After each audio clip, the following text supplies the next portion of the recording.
spin. Sebuah mobil eksekutif car bisa wheel spin. Halo guys, welcome back to CVT Cars Videos and Talk Shows. Balik lagi sama gue, Reza RFR. E-Class adalah sebuah line up yang menurut kami bagi Mercedes-Benz Indonesia adalah sebuah line up yang paling penting di seluruh jajaran line up Mercedes-Benz di Indonesia.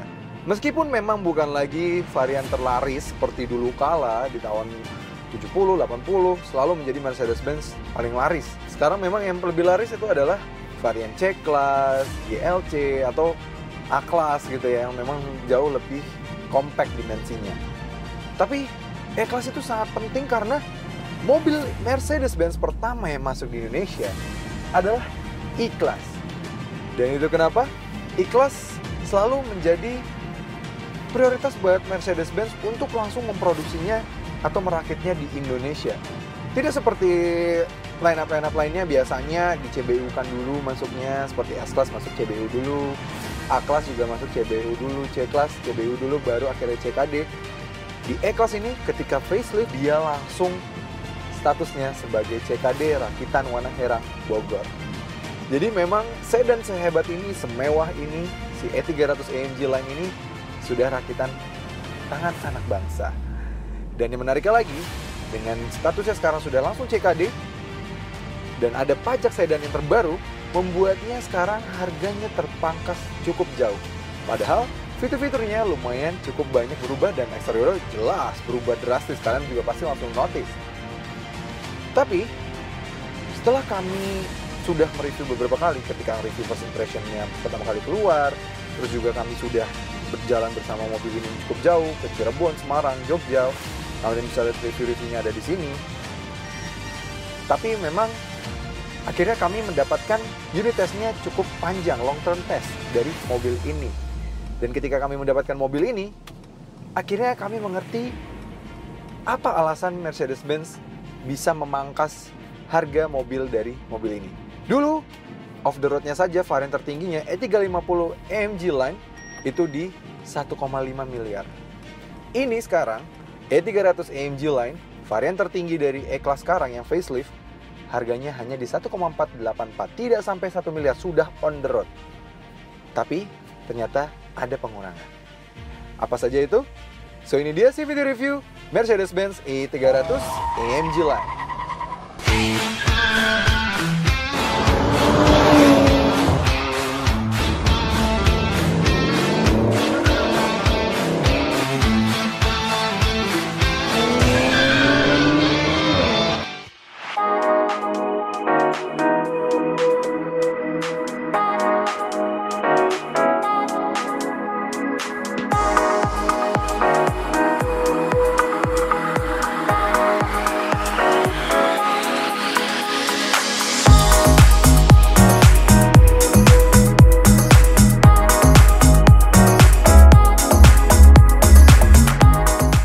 Yang paling terasa sekali perbedaannya, yang mana menurut kami agak sedikit downgrade dari sebelum yang flagship pre-facelift, adalah pada bagian mesinnya. Ya, dulu mesinnya E350 adalah mesin 2000 cc yang dikawinkan dengan sebuah mesin motor listrik yang mana bisa membantu akselerasi dan juga membantu efisiensinya dan mampu menghasilkan tenaga yang cukup luar biasa. Tenaganya di 299 horsepower dan torsinya di 400 Nm. Dan tenaga 299 horsepower-nya itu bisa bertambah lagi 14 horsepower ketika listriknya fully charge. Yaitu nama teknologinya adalah EQ Boost yang mana bisa membantu akselerasi dan juga efisiensinya. Nah, mobil ini tidak lagi memiliki teknologi seperti itu. Varian flagshipnya dari E-Class sekarang, E300 AMG Line ini, hanya memiliki tenaga 258 horsepower dan torsi 370 Nm. Tenaganya memang jauh berkurang dan pastinya tidak ada bantuan mesin listrik, pastinya akselerasi jauh lebih berkurang dan pasti efisiensi sedikit terkorbankan. Di bagian interior pun terdapat pengurangan dari E-Class flagship sebelumnya yaitu E350. Meski sekarang menggunakan desain yang lebih baik, namun fitur-fitur seperti pengaturan kursi penumpang kiri depan yang bisa diatur dari driver dulunya, kini malah nggak ada. Jadi kita kalau mau mengatur kiri depan, kita harus merogoh-rogoh agak jauh gitu. Ya, kurang menyenangkan sih. Dan tambah lagi yang kami kurang suka di sekarang ini adalah ketika penggunaan MBUX ini. Memang MBUX canggih, dia punya fitur Hey Mercedes, dia juga punya bisa di touchscreen. Tapi memang kelemahannya adalah ketika di-connect Apple CarPlay dan Android Auto, justru dia malah tidak full screen. Dia ada bezel di kiri dan di kanannya yang memang justru ini sangat mengganggu. Padahal di E350 sebelumnya yang masih menggunakan Mercedes Command, dia benar-benar full screen. Ketika malam hari, meskipun dia memiliki option 64 warna ambient light, tapi ada sedikit pengurangan layer dari ambient light-nya. Kalau dulu berlapis dari bawah, tengah, dan juga paling atas di atas speedometer, tapi sekarang di atas speedometer jadi di downgrade, jadi tidak diadakan lagi, sehingga kehilangan satu tidak seperti layaknya di E350 yang benar-benar berlayer sangat indah seperti ini. Sayang sekali ya. Dan juga ada satu lagi yang menghilang dari varian E350 terdahulu adalah di bagian tengah sini dulu dia memiliki ciri khas jam analog yang mana membuat nilai mahal dari sebuah Mercedes-Benz. Biasanya varian flagship selalu ada. Nah, ini sekarang di E300 yang merupakan flagship dari si E-Class justru malah jadi tidak ada. Sayang sekali ya. Tapi tenang, semuanya itu terbayarkan dengan tampilan yang benar-benar berubahnya sangat drastis. Kami suka sekali dengan tampilan terbarunya dari E-Class terbaru ini. Kalau dulu yang W213 ketika berganti generasi itu terasa kurang spesial. Memang ini tetap sama seperti dulu, antar line up-nya seperti di antar dari A-Class, C-Class, E-Class, S-Class itu semuanya mirip-mirip. Tapi somehow desain terbaru ini jauh lebih menarik untuk dilihat dan jauh lebih memiliki karakter. W213 yang pre-facelift menurut kami tidak sama sekali memiliki karakter menurut kami. Kurang bagus, kurang terdistinguish. Kalau ini jauh lebih agresif, pagi yang varian AMG line ini bagus banget grillnya. Dia terbeda, kalau dulu dia tuh ininya bagian lipnya sini ke atas, kalau ini sekarang ke bawah, jadi lebih terasa agresif sekali, kayak shark nose gitu ya. Bagus. Dan lampunya juga sudah bagus, dia sudah multi beam LED. Multi beam LED ini namanya aja yang agak kurang menjual. Dia bukan kayak matrix LED, laser light kayak di brand-brand sebelah. Tapi turns out ini lebih memiliki fungsi yang paling baik di antara rival-rivalnya. Keren, dan desainnya bagus banget ya. Kami suka banget. Dan yang paling bagusnya lagi, meskipun juga tadi ada pengurangan-pengurangan dari beberapa sisi, tapi dia sekarang sudah dilengkapi dengan fitur safety yang sangat lengkap. Mulai dari sini, dia sudah ada terlihat ya, sudah ada radar, sekarang juga sudah ada kamera di sini. Ya, mobil ini sekarang sudah semakin lengkap fitur safety-nya yang nantinya akan kita bahas. Dan yang kami suka lagi, mulai dari samping, belakang, terutama pada bagian belakang ya, kami suka banget perubahannya drastis banget. Bagus gitu, sekarang lampunya E-Class tuh jadi lebih panjang ke dalam, daripada cuma kecil aja bulet gitu di bagian kiri dan kanannya. Ya seperti di generasi sebelumnya yang kami rasa kurang bagus. Karena W212 dan juga W211 dan E-Class terdahulu, E-Class tuh selalu memiliki lampu yang sebenarnya jauh lebih panjang pada bagian belakang. Di W213 pertama kali meluncur malah jadi malah mengecil. Dan memang ketika facelift-nya si W212 itu merupakan bentuk E-Class terbaik sampai saat ini menurut kami. Jadi at least walaupun ini belum sekeren W212 yang facelift, tapi ini sudah mendekati lah. Dengan bentuk seperti itu, lampu belakangnya kami udah suka banget nih. Desainnya jadi jauh lebih menarik, jauh lebih bagus. Jadi memang banyak orang yang bahkan mengira si E-Class ini berubah generasi. Karena memang dari dulu E-Class itu selalu belakangan untuk ganti generasi. Jadi ketika C dan S-nya udah berubah generasi, si E-nya baru facelift. Makanya faceliftnya selalu perubahannya selalu signifikan. Selain itu, pada bagian interior pun juga mendapatkan desain baru yang benar-benar luar biasa bagus. Kami paling suka pada bagian setirnya, karena even sampai varian E200 pun yang varian Avantgarde lainnya, menurut kami desainnya masih sangat bagus. Apalagi yang ini, varian AMG lainnya. Sangat bagus, dia kayak berlapis dua gitu pada kiri dan kanannya, dan pengaturannya pun sudah touch sensitive. Jadi terasa plush sekali lebih bagus dibandingkan dengan previous gen atau pre-faceliftnya yang mana masih menggunakan touchpad di kiri dan kanannya. Dan juga ketika di speedometernya, dia tidak hanya ada mode sport, classic, progresif, terus juga misalnya ya understated biasanya kalau di Mercedes-Benz. Tapi kini sekarang ketika di mode apapun, kita bisa membuat informasi trip di bagian efisiensinya menjadi full screen dan desainnya seperti ini, dan benar-benar menunjukkan bagaimana cara terbaik kita mendapatkan efisiensi dari mobil ini. Dan yang paling menarik, dia juga sudah disematkan sistem sound Burmeister yang mana meningkatkan experience berkendara bersama mobil ini. Dan yang paling baik lagi adalah mobil ini sudah disematkan panoramic sunroof. Karena mengingat Rival-rivalnya paling banter juga hanya sunroof saja, seperti di 5 Series, Audi A6, Lexus ES. Jadi mobil ini sudah, ya beberapa sisi memang ada yang pengurangan, tapi penambahannya juga lumayan banyak. Oke, di video-video sebelumnya kami sudah membahas detail fitur-fiturnya dan juga rasa berkendara sedikit. Nah, sekarang kami akan membahas lebih detail mobil ini soal akselerasinya, efisiensinya, dan juga driving impressionnya lebih detail lagi. So, tanpa berlama-lama, let's go. Ya, kembali berkendara bersama E300 AMG Line ini. Bisa kami rasakan, kami juga sudah pernah bilang bahwa posisi mengemudinya itu benar-benar enak banget. Dan ya, dia spot on banget dengan kursinya yang memang sangat luar biasa ini. Dan juga ketika misalnya kita mengaktifkan fitur Seat Kinetics-nya. Seat Kinetics-nya itu yang membuat kita misalnya perjalanan jauh, kita tidak enam badan kita. Jadi kita nggak perlu stretching, tapi mobilnya yang membuat kita seperti layaknya sedang stretching. Karena sudah ada fitur Seat Kinetics. At least ada fitur inilah, sudah terbantu. Dan yang kami rasakan bagusnya mobil ini, dia ketika macet nih seperti ini, dia sudah ada, ketika kita lupa ngerem pun dia langsung berhenti ngerem sendiri buat kita. Dan juga ketika kita ngerem, ada auto hold dan sudah ada idling start stop. Dan ketika berjalan lagi, mobil ini juga smooth. Perpindahannya antara ketika kita nyalakan lagi mobilnya dari fitur idling start stop itu juga tetap smooth. Padahal mobil ini sudah tadi kami bilang, dia sudah tidak lagi dilengkapi dengan fitur EQ Boost-nya. Ya, memang EQ Boost itu sangat membantu sekali untuk berakselerasi, sehingga akselerasi juga lebih halus. Menyalakan mobil juga jadi lebih halus berkat adanya EQ Boost itu, karena sistem elektrifikasinya itu sudah membantu startup dari mobil, membantu idling start stop, membantu berakselerasi, dan ketika kita deselerasi, dia akan regeneratif, memasukkan lagi listriknya ke dalam sebuah baterai yang cukup besar itu, dan akan membantu kita untuk akselerasi, dan bahkan akselerasi yang powerful pun juga bisa. Nah, mobil ini yang kami rasakan adalah, ya, dia tenaganya tidak sepowerful si E350 yang ia gantikan. Keduanya adalah sama-sama varian flagship dari sebuah E-Class. Sekarang flagshipnya E-Class yang facelift hanya mentok di E300, sedangkan E350 belum dilanjutkan dulu untuk sementara. Entah akan dilanjutkan atau tidak, kami tidak tahu. Biasanya memang Mercedes-Benz suka memberikan update di tengah-tengah dari life cycle-nya.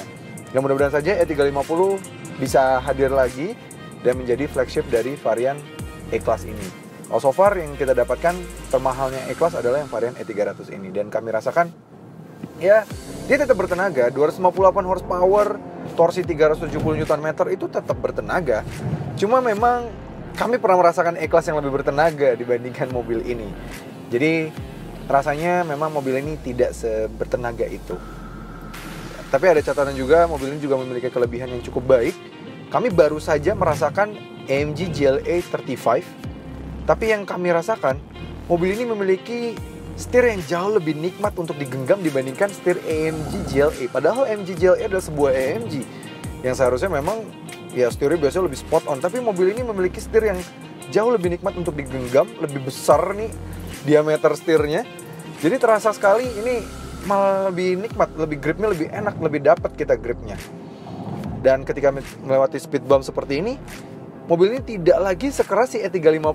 Menurut kami ini sedikit lebih empuk dibanding E350. Kalian bisa lihat pasti di kamera, tidak tergoyang sama sekali. Di E350 kami merasakan masih terasa speed bumps tempat kami biasa syuting, ya, di daerah BSD. Itu kan banyak speed trap, ya, Nah itu kalau di E350 masih sedikit lebih terasa. Kalau di E300 ini benar-benar teredam dengan sangat baik sih menurut kami. Jadi ini ada hal positif, ada hal negatif memang yang berkurang dari E350, tapi diperbaiki di beberapa sisinya. Seperti sisi safety-nya dan juga suspensinya nih menjadi makin enak nih. Suaranya juga, rawangannya bagus. Padahal dia tidak ada sound enhancement seperti di AMG GLA 35 itu. Tetap suaranya tetap oke, suaranya tetap menarik untuk didengar. Dan mobil ini meskipun dia sedan eksekutif, dia tetap memiliki handling yang cukup lumayan baik. Seperti ini kita belok, ya, lumayan cepat. Ya, dia masih bisa menghasilkan handling yang bagus. Walaupun tidak sesporty BMW 5 Series 530i yang sudah pernah kami rasakan, tapi minimal dia masih oke lah, karena dia masih RWD, jadi masih tidak terlalu banyak terasa understeer-nya.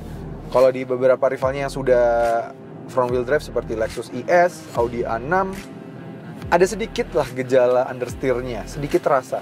Tapi kalau di mobil ini tidak terasa, paling hanya ada sedikit limbungnya dibandingkan dengan rivalnya si 5 Series itu.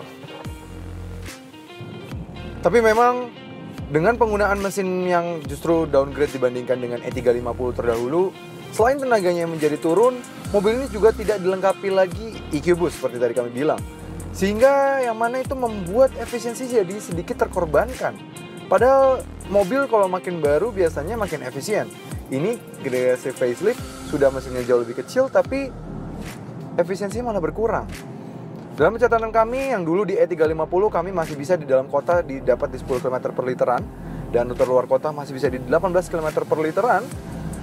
Di sini kami dalam kota hanya mampu mendapatkan angka 9,7 km per liter.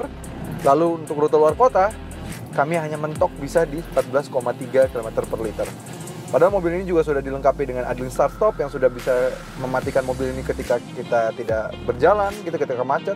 Tapi tetap saja efisiensinya belum sebaik yang EQ Boost, karena memang EQ Boost betul-betul ketika kita menjalankan mobil pertama kali dibantu oleh tenaga listrik, sehingga tenaga yang terbuang tidak terlalu banyak. Dan bahkan kalau ketika kita coasting, dia akan mengembalikan tenaganya, listriknya kembali kepada listriknya, dan nanti akan membantu untuk accelerating again. Jadi kayak itu sudah circle yang sangat baik, cycle yang sangat bagus. Tapi di E300 ini yang terbaru, yang facelift ini malah tidak ada. Namun walaupun efisiensi memang terkorbankan, seperti yang kami bilang pada review yang ketika kami berjalan menuju Semarang, Cirebon, Jogja, Solo, itu kami bilang bahwa mobil ini sudah dilengkapi dengan fitur semi-autonomous yang sangat luar biasa canggih. Ya, mobil ini sudah dilengkapi dengan adaptive cruise control, lane keeping assist, steering assist. Jadi ini lengkap banget. Dan bahkan si S-Class terbaru yang sudah CKD malah kehilangan beberapa fitur tersebut. Jadi ini malah lebih lengkap dibandingkan dengan S-Class. Meskipun memang ada pengurangan di beberapa sisi, tapi minimal di bagian-bagian tertentu, fitur safety, mobil ini jadi sangat-sangat meningkat. Luar biasa. Cara pengaktifannya gampang banget. Tinggal set aja cruise control di sini, distance aja kita depan kita. Nih, kita bisa ya. Nah, cruise control aktif. Ya. Dia akan berjalan dengan sendirinya. Luar biasa canggih bukan? Ini sebuah Mercedes-Benz yang memang dulunya fitur ini hanya ada di S-Class, S450 yang sebelum ganti generasi, W222 yang facelift terakhir. Tapi sekarang memang yang W223 itu walaupun ada adaptive cruise controlnya, tapi dia tidak ada lane keeping assist dan steering assist. Jadi tangan kita masih harus merubah-rubah jalan. Kalau di sini kita masih benar-benar bisa melepas tangan kita seperti ini. Malah jadi lebih canggih E-Class ya dibanding S-Class. Keren. Walaupun kami sudah pernah ngomong pada bagian belakangnya ketika perjalanan menuju ke Semarang, Cirebon. Tapi ya kami ingin membahas beberapa hal yang ingin kami point out di sini. Ya, kalau untuk urusan suspensi ini kita mau lewati speed trap nih, speed bumps. Dia memang nyaman. Yang MG Line E300 ini tetap nyaman ketika berjalan di tol, ketika di tol Cipali yang which is banyak sambungannya itu pun aman. Di jalanan BSD yang banyak speed bumps ya, tetap sangat-sangat aman mobil ini. Nyaman, aman, enak sekali. Kami tetap mendapatkan leg yang bagus. Yang bagusnya lagi, yang dibandingkan dengan rival-rivalnya, dibanding misalnya Lexus, Audi, 5 Series, itu mobil ini di belakang ini tuh dia masih mendapatkan panoramic sunroof. Rival-rivalnya biasanya panoramic sunroof tuh baru ada di lineup termahalnya. Bahkan kalau Lexus, even lineup termahalnya si LS 500 belum dapat panoramic sunroof juga, tetap sunroof aja. Kalau si E-Class ini udah panoramic sunroof. Jadi depannya tuh besar, sunroof besar sekali yang depan, yang belakang tetap dapat kaca lagi. Jadi ini di belakang tuh rasanya roomy sekali. Walaupun memang tidak selega S-Class, pasti wajar karena memang S-Class jauh lebih panjang, tapi di belakang sini sudah sangat adequate sekali. Dan tambah lagi ada ini, rasanya tidak ada sama sekali rasa claustrophobicnya di belakang sini. Bagus. Yang lebih senang lagi di belakang sini ada sign blind ini, jadi kita bisa menambah privacy. Sudah ada Burmeister, ambient light juga sampai belakang sini. bagus, pengaturan AC juga bisa diatur di belakang sini, ada Tri-Zone Climate Control ya. Dan kalau AC-nya tengah sini kurang nyembur ke kita, di sini juga ada AC di pilarnya sini. Di pilar B-nya tetap ada AC. Nah, tapi ada beberapa minus yang hilang. Yang hilang dari generasi sebelumnya dan juga yang hilang dari generasi pre-facelift-nya. Pertama, yang generasi sebelumnya adalah tidak adanya lagi rear seat entertainment. Kami sudah menanyakan beberapa pihak Mercedes-Benz, termasuk produk ekspornya mereka. Mereka bilang adanya restrictions baru terhadap lineup AMG line, yang mana kalau kita bawa yang varian AMG line ini, kalau menambah rear seat entertainment akan menambahkan harga mobil ini hingga sampai 100 juta sendiri. Ya sayang banget kan, cuma untuk sebuah rear seat entertainment harga mobilnya jadi lebih tidak terjangkau gitu. Satu lagi yang hilang adalah pengaturan kursi depan ini yang bisa diatur langsung dari sisi pengemudi. Sekarang tidak bisa sama sekali, jadi driver harus merogoh ke kiri dan itu cukup jauh. Jadi sehingga kalau misalnya kita minta tolong nih sama Pak Supir tolong majuin legroom ini Pak, bisa? Waduh. Nah, dia harus merogoh cukup jauh gitu. Jadi dia setirnya jadi agak sedikit berbahaya ya. Kalau misalnya depannya nggak ada orang, jadi susah tuh kita minta tolong. Karena supirnya harus ngelin badannya ke kiri gitu. Ya itu sayang sekali ya. Kalau misalnya memang mau dihilangkan dari situ, error di sini at least ada gitu, kita bisa memajukan bagian sini. Sayang sekali. Jadi fitur itu malah nggak ada. Padahal kan E-Class itu lebih fokus untuk orang yang biasanya juga lebih sering di belakang sini. Kalau C-Class memang lebih fully fokus ke yang di depan, A-Class itu depan. Jadi wajar tidak punya fitur seperti itu. Tapi kalau E-Class dan S-Class harusnya sudah ada itu. Kalau S-Class tetap ada, wajar. Tapi E-Class ini malah dihilangkan fitur itu. Sayang sekali. Sekarang kita mau tes akselerasinya dari mobil ini.